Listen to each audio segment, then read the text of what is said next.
É com muita honra que apresentamos aqui hoje a Mieke de Jong, nascida na Holanda em 1957. Uma grande, grande roteirista que inspira todos nós, uma grande professora para mim. E suas histórias são habitadas sempre por personagens fortes em situações incomuns. A Mieke escreve para adultos e crianças, e para mim os de criança é que são a grande aula e mais marcantes. Mas os adultos também são incríveis, os filmes dela são todos maravilhosos. A sua filmografia inclui Lena, que estreou em 2011 no Festival de Toronto, e no Festival de Berlim, foi exibido no Festival de Berlim. Winter in Wartime foi indicada ao Oscar de melhor filme estrangeiro. Hint, que é uma série de animação linda. Mr. Frog foi o prêmio de melhor filme infantil holandês. E a série Nobody's Boy, prêmio de melhor roteiro de ficção para a TV pelo Dutch Screenwriters Guild. A Mieke é super experiente, é uma característica que eu acho que ela tem, é que a Mieke não tem medo de falar assunto nenhum para criança. Então, ela não tem medo do drama, ela fala sobre todos os assuntos com a maior naturalidade e com muita criatividade. Então, vamos ouvir a nossa grande mestre, Mieke de Jong. Hi, everyone. Thank you, Flavia. I don't know what you said, just I hope it's true, but I don't know. But thank you. Welcome to my home, everyone.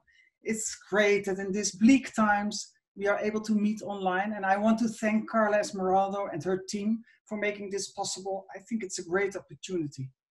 And of course, I'd rather be in Brazil, and I love Brazil. And I would have loved to talk to you and meet with you, but I hope we can do that in better times. Let me introduce myself a bit, but maybe Flavia did already, but I'm not sure what she said. So let me tell you myself. I'm Mieke de Jong. I'm from the Netherlands. I am a script coach, a script consultant, a script doctor. I'm almost everything that you can put script before. But in the very first place, I am a script writer. I love to write. I was not born a script writer. My family was not very much into film. But I do come from a family of storytellers. My mom was the queen of good stories. She always told me stories. And still, when my family comes together, we don't talk politics that much, but we do tell stories to each other. I don't know if you know these gatherings. It's like, you know what I saw on the roof of the neighbor, or guess what happened to me last night? And then a story follows. And these stories are not always true, but they are great. And I still pay 25 euros to my siblings, my brother and my sister, when they tell me a good story that I could use for a film. Since almost 30 years, I'm writing scripts for film and television. I did quite a lot of things like feature films, animation, shorts, TV series, and I like to do them all. I really love it. I write for children and for adults both. I think it's 50-50 my work. 50% for children, 50% for adults. But today I will focus on writing for children. I started writing scripts when I was working in an organization for film education. I organized film screenings for schools. So I spent quite some time in the cinema with a bunch of children watching movies. And so I knew it when they were bored, when they liked their chairs better than the film. They played with the chairs all the time. Or when they needed to visit the bathroom, and then one needed to visit the bathroom, and all at once, everyone needed to go there. And I noticed it when they enjoyed the film, when they laughed or they gave a big sigh at the end. They were sorry that the lights turned on and the film had ended. And this knowledge about how children watch films helped me a lot when I became a writer. I have no education for script writing. I just started one day writing a script. And I was really lucky because from the beginning, my scripts were embraced by people from the industry. So my education was learning by doing. And the best school for me was to have a script realized and see what worked and what did not work. And sometimes it was very painful, but it was always very instructive. You will never forget your failures when you see them on a big screen. It's terrible, but it's good. I want to give you an idea of my work, so let us start with some clips from my films. It's clip number 1.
Precies 10 jaar geleden kwam ik op de wereld.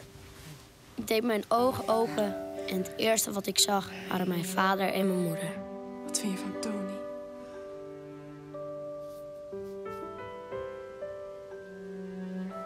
Tony. Tony. Ja. Tony Wagemans. Ik ben geboren in het huis bij de grote kramen. En dat was maar goed ook, want ik zou nergens anders willen wonen. Mijn vader is Gilles Wagemans, de beste machinist van het land. De kraan is zijn derde arm. Hij kan er alles mee. En als je vader kraanmachinist is, dan heb je echt geen hoogtevrees.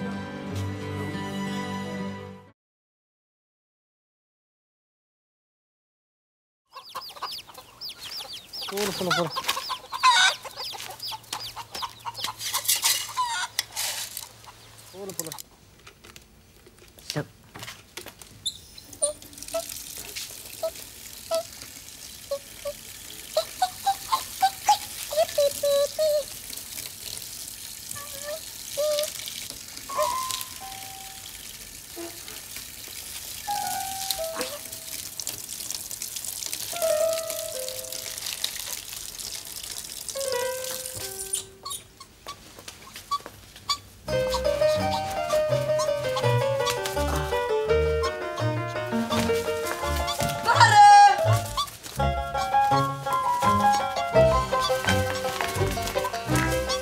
Zie nou toch.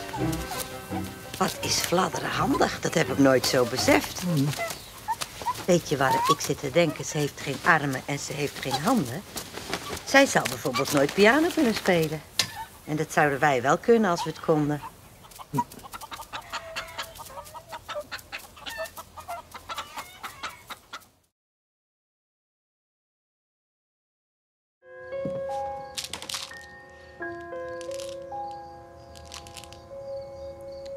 Ik dacht, nu begint alle ellende weer opnieuw. Nu slaat ze weer op hol, maar ik weet zeker dat ze straks wekenlang weer in bed ligt. En dan ben ik weer alleen. Bonnie! Bonnetje! Je moet gewoon een keer normaal gaan doen. Bonnie, ik heb iets leuks voor je. Weg. Bonnie, dit vind je echt heel erg leuk. Bonnie, kom even kijken.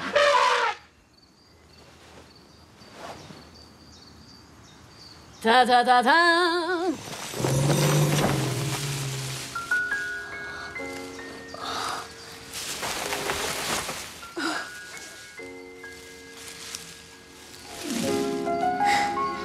Oh, Bonnie, het was zo simpel. Er kwam zo'n caravan met een hing een sleutelbos met denk ik wel 100 sleutels. Dat heb ik ze allemaal uitgeprobeerd. Bonnie, oma is zo trots op ons. Kijk eens, schatje. Kijk eens wat ik voor je heb. Oh, ze kregen helemaal niks te eten daar, zodat je dierenbeullen. Kijk helemaal niet naar haar om. Hè? We zitten hier lekker in een weidje en dan ga je lekker rondrennen. Hè? Oude dibbes. Ah, ah. wat lekker. Bonnie klaar? Ja. Ja, daar komt hij.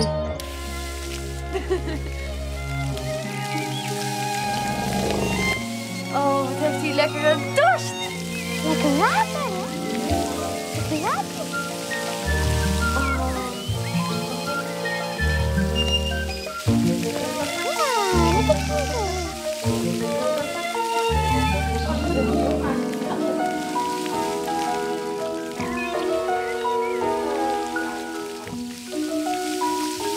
lekker drinken. Ga maar lekker drinken.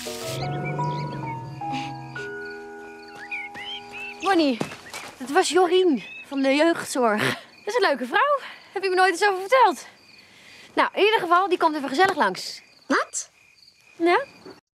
So in my films, a mother comes home with an elephant, or a crane driver can tackle his baby into the air, and a girl had wings. In another film, I had this homeless boy living in a department store without knowing anybody, and a school teacher who turns into a frog sometimes. So you see, it is not big magic, but my stories might make you look a little bit different at daily life, because that's what I like to do. Make the world a little bit bigger by using my imagination. And it is no coincidence that the first movie I ever wrote was a children's movie. Because I like the way children are watching the world, seeing things they do not yet understand, but they have to deal with. They experience life for the first time. And for me, that is a great entry to a lot of stories. So when you want to become a scriptwriter, you have to understand and practice the techniques of scriptwriting, of course. I did later on. But there is something more important that you should not forget. In the very first place, you have to find your stories. You have to discover what story you have to tell. What is it you have to say? What is it you care about? What makes you angry, makes you laugh? And what do you want to tell the world? Or what do you want to tell children? Don't you think you can feel it or smell it when a movie has an urgent story, when there was a screenwriter who really needed to tell something? I think you can feel that. And then there is another thing you have to find as a writer, which is your specific tone of voice. What is your own voice? In what way is it different from others? In what way is your writing unique? And these two things, story and style, you cannot learn from me or from a book. You can only find them by writing and rewriting until you know this is it or this is me. And I think I found my tone of voice when I wrote this first script for children. In a way, I feel free when I write for children, and it's really who I am to write this kind of stories. Because I want children to have a good time in the cinema. So I don't want them to play with their chairs. So I want my films to be really entertaining. But it is not the only thing. I want something more. Basically, behind the great adventures that I'm telling, my films deal with down-to-earth children's fears, hopes, desires. Like living in a department store, that's fun. But being homeless is a very serious business, as is child labor, or longing for a nice mother, or dealing with a sick parent, or coping with parents who don't love each other anymore. So often the real subject is very serious and sad, but for me it's very important that my films are not sad. I don't want to make sad children's films. I want them to enjoy watching my films. By the way, children's film is not a genre as such. You have thrillers for children, comedy, adventure, horror films even for children. So there's a big diversity of children's films, of course. I once did a war film for children, so it's not one thing, children's film. And technically, writing for children isn't different from writing for others. But I do think that it's even more important that you know why and how you are telling a story.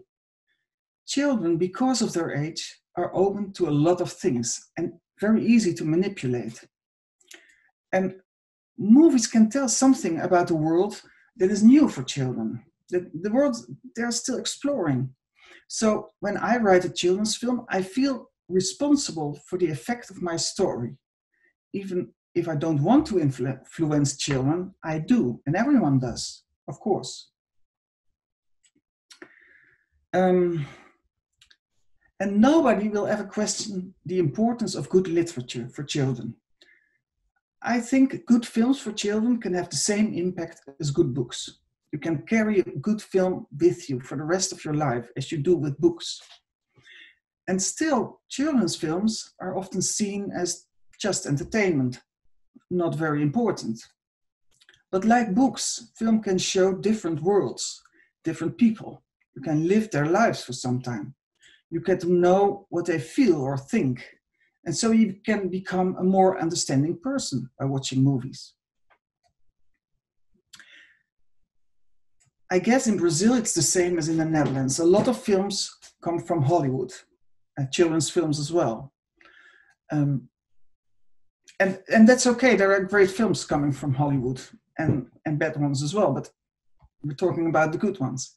But I think that it is important that children see stories from their own country as well, in their own language. Films in which they recognize themselves or their friends or their neighborhood. Stories from their own culture, stories that reflect on their lives. So they learn that their world, their own world, is worth telling stories about. And then, to me, empathy is the key word to good films, and so to good children's films as well. A good children's film makes you understand the world a little bit more, understand people a little bit better. But let me be clear, empathy is not the same as sympathy. So you don't have to love or like all my characters. That would be boring and not realistic. But I do want you to understand them, to understand their fears and desires.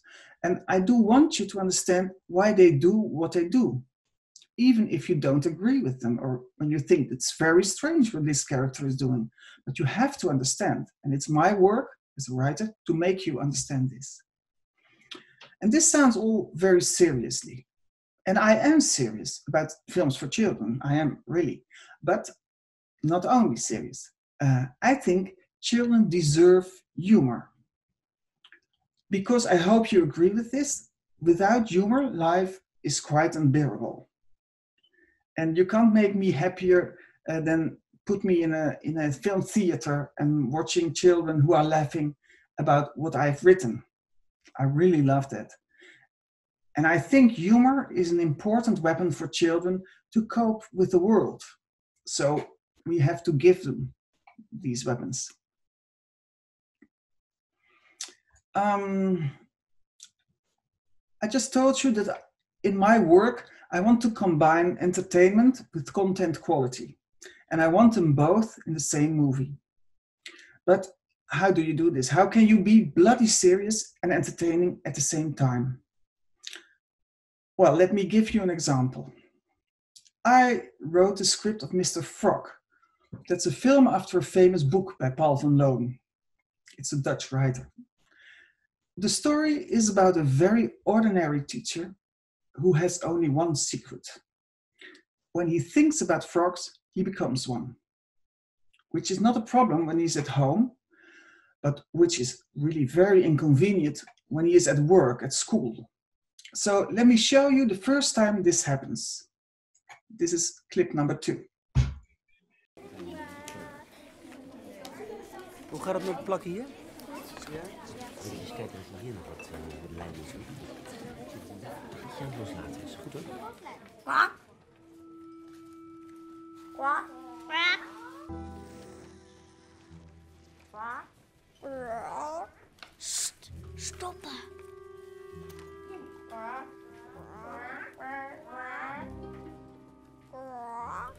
Jongens, alsjeblieft. Ophouden. Alsjeblieft.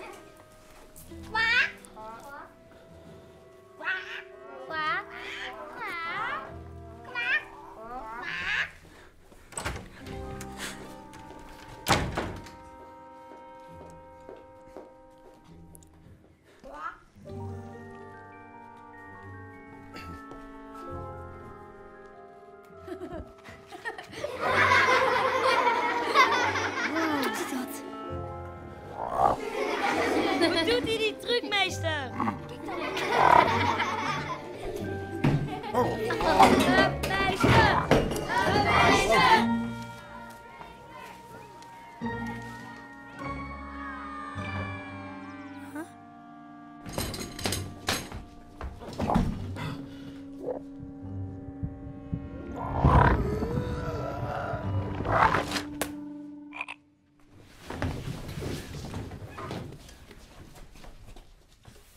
Meester?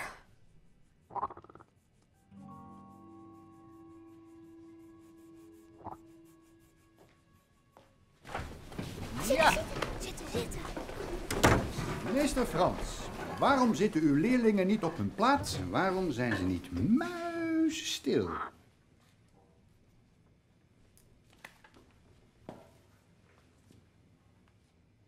En hoe komt die kikker in de klas? Nou, hoe komt die groene, glibberige... Dat is meester Frans. Dat is een kikker. Meester Frans, het is streng verboden dieren mee te nemen naar school zonder toestemming van de directeur. Meester Frans. Waar is meester Frans? Naar de wc.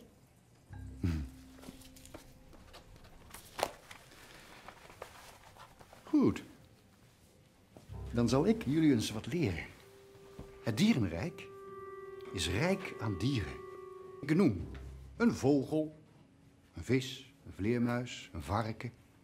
En van al deze soorten is de kikker wel de allerlaagste soort. Kikkers namelijk zijn vieze, slijmerige modderkruipers. Wie deed dat? Wie deed dat? Ik zal jullie verlossen van dat walgelijke, weeke schepsel.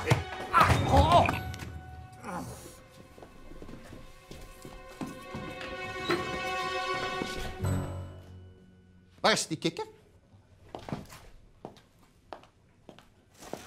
Waar is dat vieze beest? Weet ik niet, meneer. Zonder toestemming van de directeur mag geen enkele kikker het lokaal verlaten. Okay, let's look at this character. The teacher has a secret. He is afraid that people might think that he cannot be a good teacher because he turns into a frog sometimes. And this might seem a fairy tale, but when I wrote the script, I choose to tell the story of someone who is hiding that he is different from others and who's afraid to be judged because of this. I was thinking of someone who is gay and not feel accepted for it. So, you know, a gay teacher who might be afraid that people don't trust their children to him and therefore might hide his homosexuality. My teacher hides that he is a frog, and I gave him the same arguments as gays. I'm not ashamed of myself, and I do accept myself, but others do think I'm strange, and I don't want to lose my job because of this. So he is a man who is afraid that people will not accept who he really is. Let's look at the scene in which this is. He's saying this. That's clip number 3.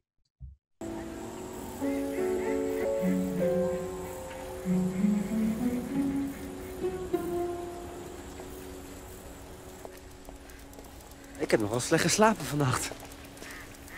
Door, Mijn kikker. Ja, dat is hem. Ik moet je iets vertellen. Het is... Beloof me dat je het niet verder vertelt. Ik ben anders dan andere mensen. Meestal zie ik eruit zoals nu. Gewoon een meester. En soms dan... ben ik groen, glad, 4 pootjes en dinges.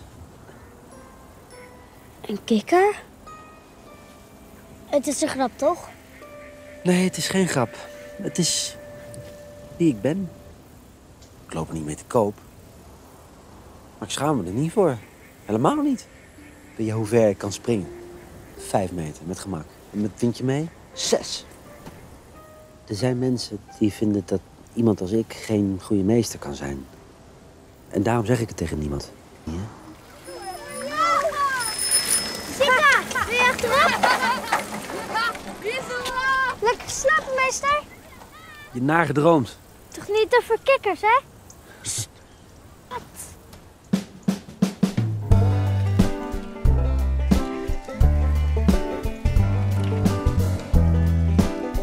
Okay, in Mr. Frog, the girl is the main character. The girl, her name is Sita. And I made Sita a lonely girl. She has no father, and her mother is a vet, busy with taking care of animals. And she's very good in that, but she doesn't see the needs of her daughter, who's really lonely. And I wanted to tell something about this loneliness to children and to their parents. It's not only for children, it's for parents as well. So I made Sita love Mr. Frog. Her teacher is kind of a father to her. He gives her the attention that her mother lacks. So when the teacher is in danger, it is Sita who wants to save him, because without him, she would be even more lonely. There's something at stake for her here. And I always kept in mind with every scene that I wrote for this film, that this is about this lonely girl and a teacher who is afraid that people won't accept him because he's different. So with this very funny frog, I'm telling quite a serious story. When you write for children, do realize that in real life, children normally are not in charge. They have parents, teachers, neighbors, all kinds of grown-ups around them who tell them what to do or not to do. So there is a lot of drama in every child's life. And as a scriptwriter, always looking for drama, it's easy to find conflict in stories where children do what they are not supposed to do. Like not going to school, not telling their parents what they are doing, not obeying, well, etc., etc. So conflict is everywhere when it comes to children's films. For a scriptwriter, that's nice, that's good. But there's one thing I don't like, that's childish films. Films that don't take children and their conflicts seriously. I like films with, sorry. Excuse me, may I interrupt you? Because yes, of course. I'm thinking that if I can ask directly about the film you just showed, it's more interesting perhaps. Okay. Because I loved Mr. Frog. Okay, that's good to hear. So I couldn't resist coming to ask some questions because I adored it. And I think you always are very serious about children, and your writing is always very deep. And we can find several things as we watch it, of course. And one of the things I noticed also on Mr. Frog, besides he's feeling different and he's feeling fragile, is that there is a sense of group in the group of Sita, which is very beautiful. They learn how to become a group, to act as a group, and how to protect someone who is fragile. There is this final scene where the entire class of Sita protects the teacher so he can become human again. Yes. And the adults don't see. So this is also beautiful, now, how you think of scenes that resume the story in a way. Yeah, this is all about realizing yourself what you are telling to children. And in this film, because of Sita, who is very lonely, I wanted her to get friends and to, well, she is kind of focused on the teacher, but she has to learn that she needs friends of her own age as well. That's why I have scenes like this, that she becomes friends with the others because she needs them to save the teacher. Mm-hmm. So this is the theme of the film, of course. Yeah. Yeah. So it also become a film about finding a group and a group acting together as a protector, or And the children get very strong by protecting the adult who becomes Well, strong. I do that a lot in my films, that I love children who are wiser than the grown-ups. Yeah, that's what I love. I admit it. And I think you also work a lot to find scenes that are very symbolic visually. For example, this one of protecting the teacher, but also that fight, that final fight, where the bird, I forgot the name in English, comes to break the, Yeah, there's a stork who wants to eat the frog. The frog, which is amazing as well. When he breaks the window to try to get into the barn. So there is also this big work, isn't it, Mieke, to find visually scenes that can condense the story, that can also that can impact. For me, film in the first place is a visual medium. So I'm always, in the first place, thinking about images, about scenes. How can I show what is going on? And only later on, I'm writing dialogues to fill in. Yes, but I start with the images. You first find the scenes, the big scenes. Yes. Yes. Oh, interesting. Yeah. I start with them. I start with what kind of film I'm writing and how I want it to look visually. Yes, and there's always with every idea you have some images in your head that you know are going to be in this film, and well, we can think about the elephant in the Knetter at the. We can think about the big machine at the 2010 and the Nobody's Boy playing the trumpet is always. Yeah, that's true. Sometimes you have these images and then you know the story. For instance, in Tony 10, the boy wants to get his father back, and the father works in a big building. So I needed a crane for him to go there. And that was one of my first ideas. I want a boy with a crane who's going with a crane to get his father back. Or in Knetter, well, I'm going to talk about this later on, but when I thought about a mother coming home with an elephant, I kind of knew what kind of film this was. So this smaller mother who has this big ideas, big heart. But yes.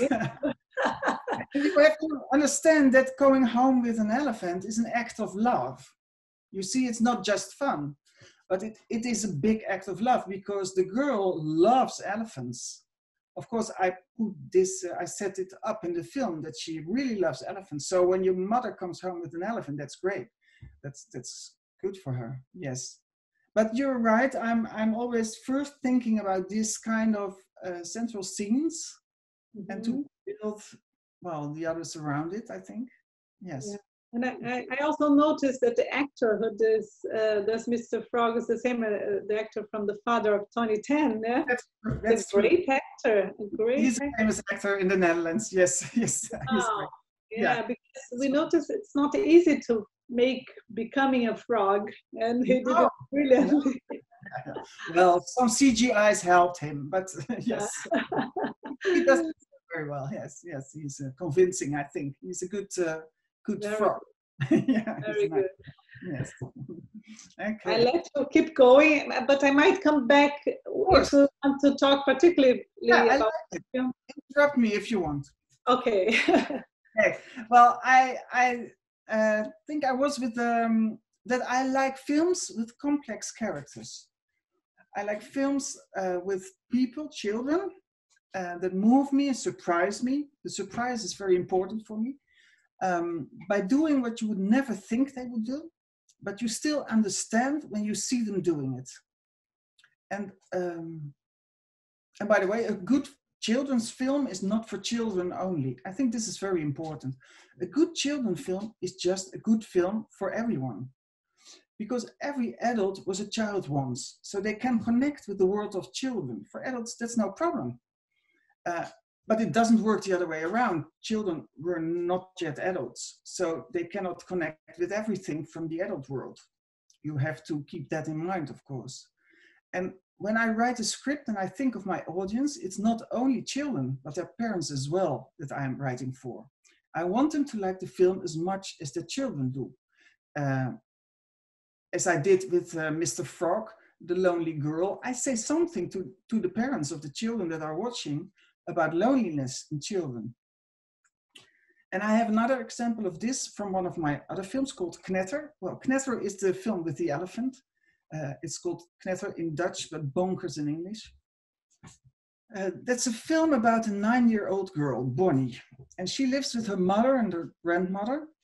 And her mother has a bipolar disorder. So she's a difficult mother. But her grandmother takes care of that.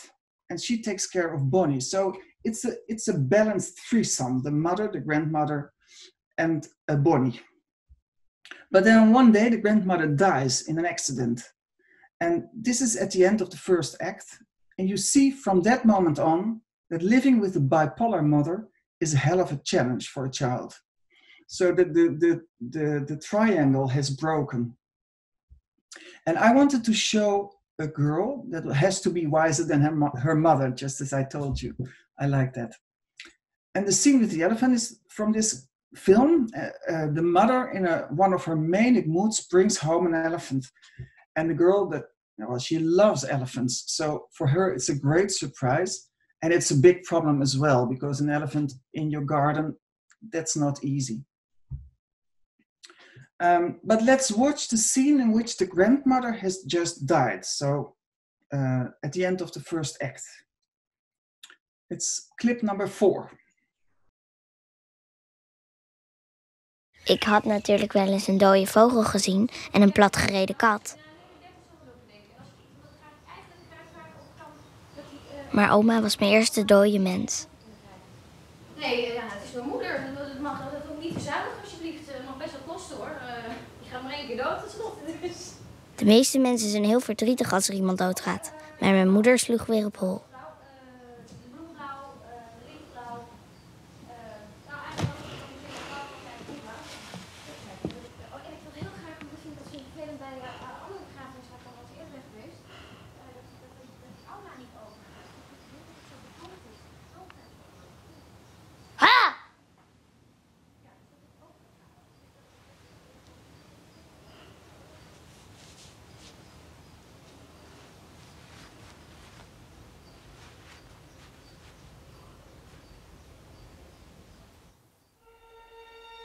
Katten of honden kunnen niet huilen. Olifanten wel, die hebben echt verdriet. Als er eentje doodgaat, dan laten de anderen hem niet in de steek. Die blijven bij hem, zolang als het kan.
So for children, this was not a shocking scene. They could imagine the pain of Bonnie and the way she expresses it. It was okay for them. They didn't talk about this scene much. But then some adults had problems with the scene. They wanted to talk about it. They felt a bit uneasy. They were thinking that death is not something to embrace. And I loved it that they were talking about it. I love it when people start thinking after watching the film. So this scene was maybe more for the parents than for the children. For me, this scene is a way of showing the characters of Bonnie and her mother. Bonnie is not afraid of death, as most children are. And I think it makes her very sweet that she doesn't leave her grandmother alone. Her mother is doing something strange. She's not taking Bonnie away from her dead granny. And she's an adult. So this is kind of weird for an adult. But then her mother is weird. It is weird and it is sweet what she is doing at the same time, which is exactly how she is and what the film is about, how to handle a weird and yet sweet mother. So let me show you another scene from the same movie. This one parents had no problems with, but children did like to talk about a lot. So that's clip number 5.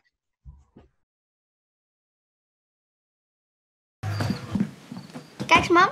Zelf gebakken. Nee, ik hoef niet.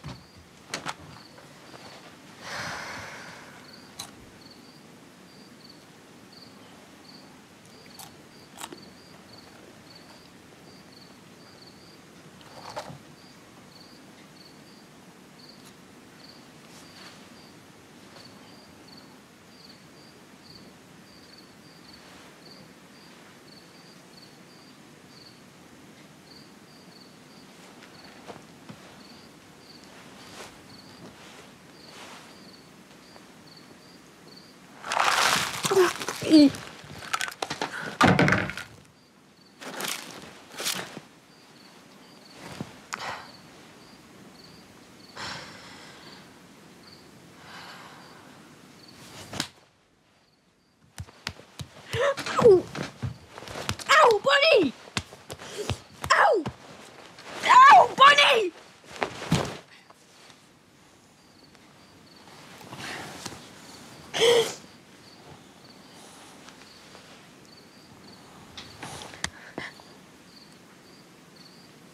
Ik ben niet de enige die oma mist.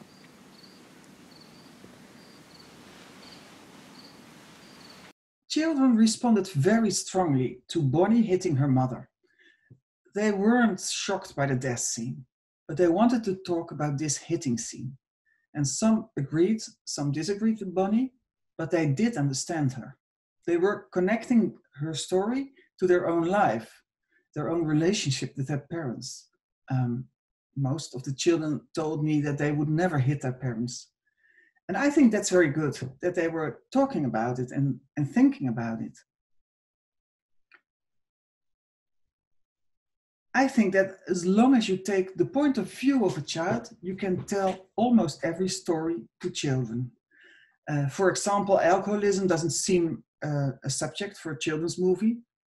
And when you write a story about a father who drinks a lot, I don't think that's a good story for children. But it is not the same story as the one about a boy with a father that drinks a lot. Then the point of view is with the boy. The son has a totally different perspective and knowledge of what is going on.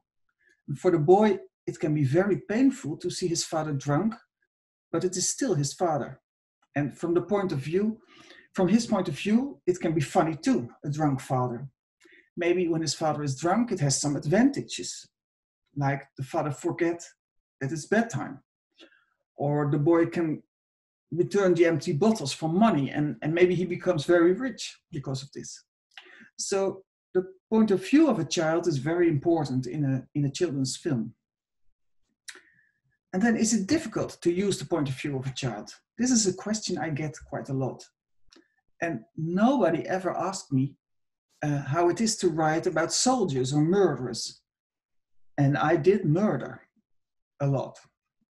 So that was much more difficult because I never killed someone. But I were a child once, and I won't know what it feels like to be dependent from grown-ups. I'm experienced when it comes to child life, as every adult is. I have my own archive, loaded with memories and feelings and stories from my youth. This is my personal goldmine. And the good news is you all have your stories. You all have your own gold mine. So just dig deep and find your stories and use them. For me, it's not only my personal memories and knowledge that I use for my stories. Just as for all my films, I do research for my children's films too. For Knetter Bonkers, I talked a lot to a doctor who knew everything about children with a bipolar parent. And lucky for me, not for her, she was bipolar herself. And she answered all my questions, big and small, and helped me to be as truthful as possible. For example, I wanted to know when something sad happens, like the death of the grandmother, it is possible for the mother to be in a manic mood. Or does it mean that she automatically would dive into a depression? For the story, I prefer the manic mood. And she told me, the doctor told me that that was not unusual. So you see the mother in when the grandmother has died, you see the mother in the background, and she's really in a manic mood. One thing I didn't check was the elephant, but my director did, Martin Koolhoven, he's the director. He was thinking that bringing an elephant home was just a fantasy of the writer, of me, and not very realistic. So he asked me, he asked the woman if she could bring an elephant home. He went to her as well, and he asked her, could you bring an elephant home, or is it just a fantasy of the writer? And this woman looked at him with surprise and said, yes, of course, why not? So this information was important for the approach of the film. It was not a fairy tale, but some sort of reality, maybe elevated reality. And for me, the elephant made totally sense. I had no doubts about it, because in my research, I read about a man who hired the biggest Congress hall in the Netherlands for his birthday. For another script about a boy whose parents were having a divorce, that's the script with the cranes that Flavia and I talked about, I spoke a lot to children that went through this divorce with their parents. And I was going to a school where I could get to talk with all the children who had divorced parents, which were a lot. There was this little girl who told me about the night before, when her parents were shouting at each other through the intercom of the flat. The father was downstairs, the mother was up in the flat. Her mother didn't want her father to come in. And the girl was lying in her bed listening to the intercom without her parents knowing it. And she was really, really sad. And she told me about this. Well, this is a situation that, well, it's kind of a scene, but it didn't reach my script when I was writing. But I remembered her loneliness, her sadness, and I used that to build my main character of the boy. So you see, research can be very useful on different levels. It's not only to get the truth or get scenes, but it's also to learn to know your characters and to learn to know the truth of your characters. Well, not in real life, but as a writer, I have the intention to make things as difficult as I can for my characters.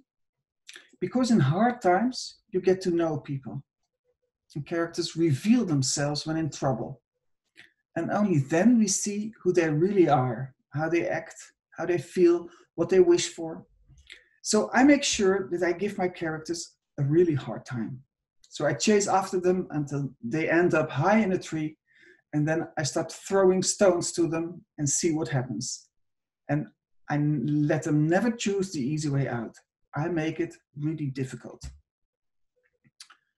So trouble is good, well, in film. Yeah, I'm going to interrupt you again. Yeah. Okay, yeah.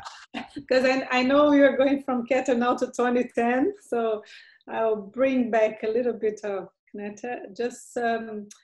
Just to ask how you also look for a metaphor, because the elephant's such a good metaphor about family. I think this is also about family in a way. Yes.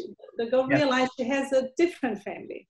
Yes. And she starts taking a look at the other families as well. So there is this big effort to find a good metaphor, right? In 2010 as well.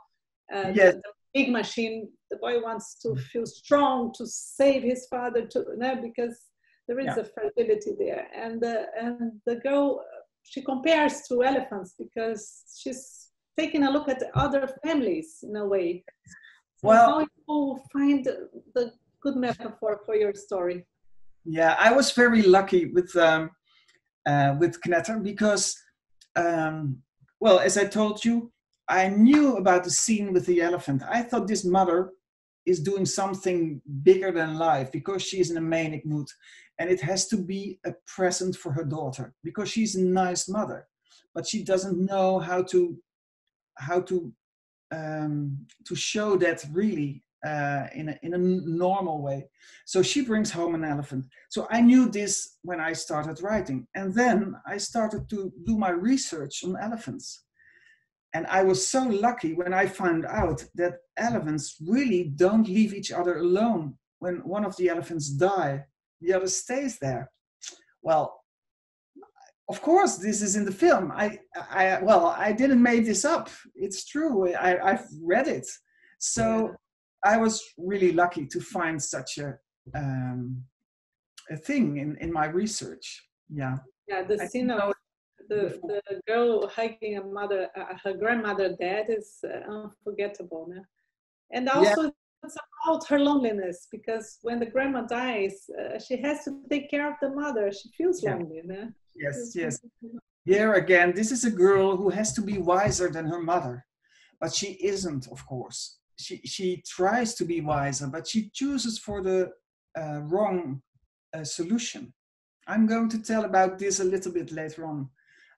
She doesn't, well, she is wiser than her mother, but she needs someone who takes care of her. Of course, every child needs someone who takes care of her. And this is what the film is about. Yeah. And in 2010, you said you came with this image right away of the father with that big machines, and that you wanted this is kind of the image metaphor right away. No? He needs to feel stronger, or to not to let everything fall apart. He has to be able to bring up again in a way. Yes. He wants to get the family back together, and he has this big crane, and he's thinking he can make it because he's strong. He feels strong. And he is strong in a way, but not exactly in the way he thinks he is. It's a different way.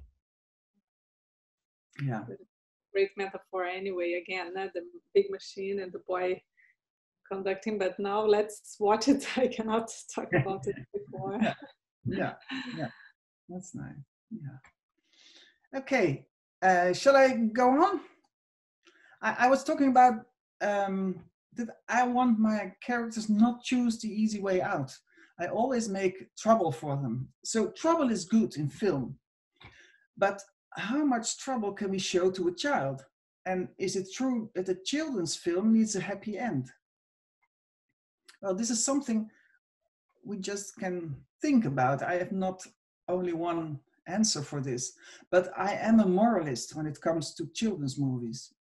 For children, I would never ever write a film without hope. I never sent the audience home with life sucks, and I did in some other films for adults. But I really think that in a film for children, there should be some light, some hope at the end of the film. And I want the child or the children to be at least the moral winner of the story. But this doesn't mean that they always get what they want. In my work, most of the time, they don't get what they want, but they get something else, something they need more. Well, this is in Tony 10. In the first scene I showed you with the crane and the baby is from Tony 10. And this film is about Tony, who loves his father very much. But then one day, his father leaves him and his mother because he fell in love with another woman. Shit happens. And Tony thinks that the other woman, she's our queen, the queen of the Netherlands, but he discovers that she isn't, and she's going to help him. Because during the whole film, Tony is trying to get his parents back together. And we, the audience, hope with him that he will succeed. Well, of course. But then at the end of the second act, after a long, long fight to get his parents back together, Tony makes a turn, a big turn, and he becomes wiser than his parents. So let's look at this scene. It's clip number 6. Ik begreep er niks van. Mijn vader had beloofd dat het weer goed zou komen. En mijn moeder was eerst boos dat hij wegging en nu dat hij terugkwam.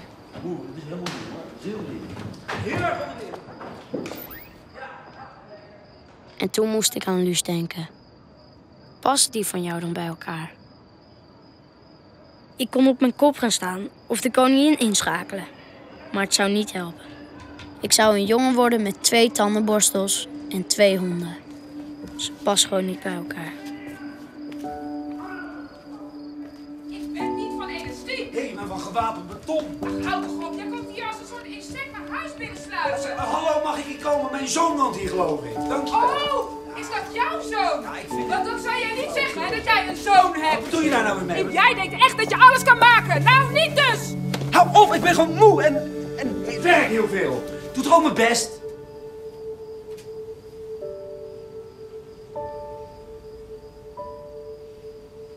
Jullie moeten uit elkaar. You see here, Tony is wiser than his parents. He knows that they have to separate. So at the end of the film, Tony's parents stay divorced. In a way, Tony fails. So this is no happy end. No, because what Tony wants in this story, bringing his parents back together, is not going to happen. But it is a happy end in the way that Tony understands and accepts that the separation is for the best for everyone. And sometime later, Tony tells his parents that he needs them both, his father and his mother. And for his sake, they have to behave themselves, which means no fighting anymore. And he requires his father and mother to be there together on his birthday.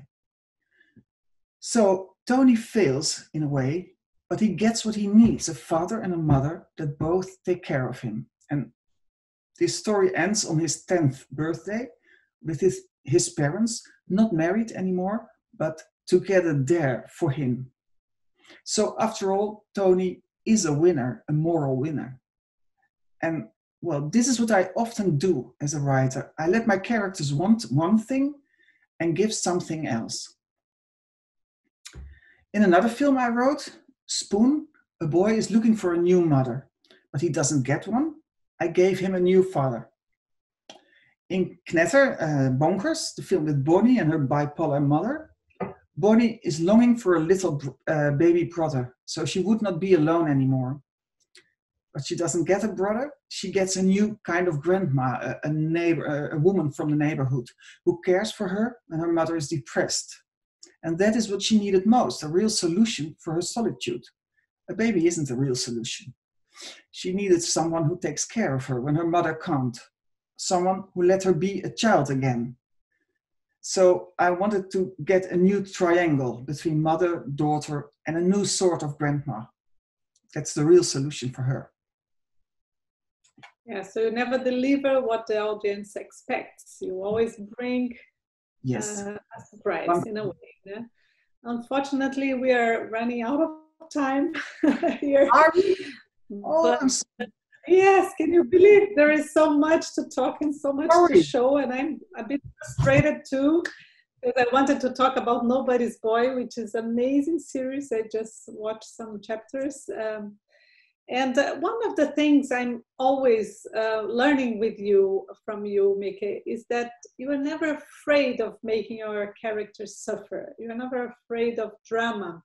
But you can always balance very well drama and a bit of hope and humor.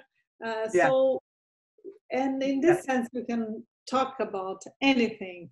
And I think in Brazil we have a bit more difficulty to talk about some subjects. We're a bit, we're not straightforward.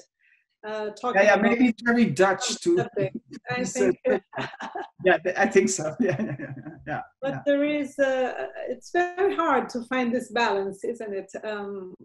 To find a moment. Well, I'm always balancing. I'm always thinking about what's good for the story, what's good for the children, what's good for the parents, and where's the humor in this story? Where's the light? Because when you try to tell serious stories, you need this light as well. So I'm always working with that. Yeah, that's true.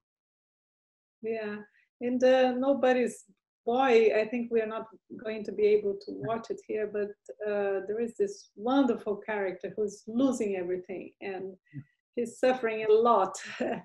He's suffering. And he's suffering getting a lot. Lots of love as well. So that's the balance there. Exactly. And there is this phrase that I think resumes that the guy who, he's an artist, a street artist, right? Who picks him up at the beginning, and there is a moment he says, if you want to become a clown, be a great clown. If you want to become a musician, be a great musician. People like either to laugh or to cry. And, you can make people laugh or cry. And I think, but it's hard work to do that. Yeah. It's hard work. If you want to be a clown, be a great clown. Yeah. But you can mix perfectly both the clown side and the drama queen side. And this is such an art, Miki, because it's very hard to make, to put the knife, but also to bring hope, as you said at the end, but to show the drama, but don't let it down completely and give a hand.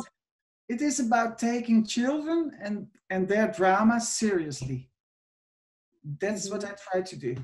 Yeah. And give a hope at the end, or give a way out. That's always unexpected. Sure, there is a way out at the end. Even if it's not the way out we imagined at first. Yeah. But I'd like now to ask you some final tips for script writers. And to close this wonderful moment, it's a pity. I'd like to stay here for 1 hour more. No, but okay. Our time. Yes, well, it was great to talk to you. And I hope next time I can talk to you face to face, live in Brazil. Yes. That would be the best, of course. But then I'm happy to share my knowledge and my experience with you all. And I hope you make your own beautiful children's films, as I know you do. So, thank you. We learn a lot from you, Miki. Please keep coming to Brazil and keep showing us your beautiful art.